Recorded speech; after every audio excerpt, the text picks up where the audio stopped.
இப்போ அந்த டேபிள்ல ஆவரேஜ் கண்டுபிடிச்சிருக்கோம். பட் ஆவரேஜ் வந்து எப்படின்னா, பாயிண்ட்டுக்கு அப்புறம் சம் வேல்யூஸ் வந்திருக்கு இல்லையா? Decimal places. இப்போ 4 காமிக்குது ஆக்சுவலி. ஓகே 4 இல்ல 5 காமிக்குது.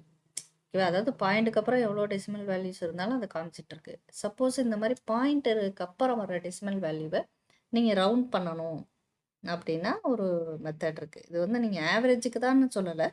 ஆவரேஜ் பாயிண்ட்ல வந்திருக்கு. அதனால நான் வந்து அத எடுத்துக்கிட்டு நான் செய்றேன். ஓகேவா? ஸோ அது எந்த ஃபீல்டுல வேணாலும் வந்திருக்கலாம். டெசிமல் போர்ஷன நம்ம என்ன பண்ணலாம்? ரவுண்ட் பண்ணி காட்டணும். அதாவது டெசிமல் போர்ஷன் வேண்டாம். ஓகேங்களா? பாயிண்ட்டுக்கு அப்புறம் வர வேல்யூ வேண்டாம். எனக்கு ஹோல் நம்பர் மட்டும் அது நம்ம பாயிண்ட்டுக்கு முன்னாடி இருக்கு இல்லையா? அந்த நம்பர் மட்டும் வந்தா போதும் அப்படின்னா, அத ரவுண்ட் யூஸ் பண்ணி பண்ணலாம். ஓகேவா?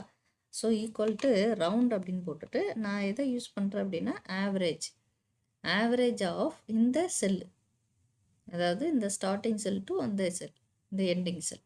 ஓகேவா? கமா 0 அப்படின்னா, அப்ப அந்த ஆவரேஜ் வந்து எனக்கு பாயிண்ட்டுக்கு அப்புறம் வர்ற வேல்யூ எதா இருந்தாலும் எனக்கு 0 குடுத்துருக்கேன்.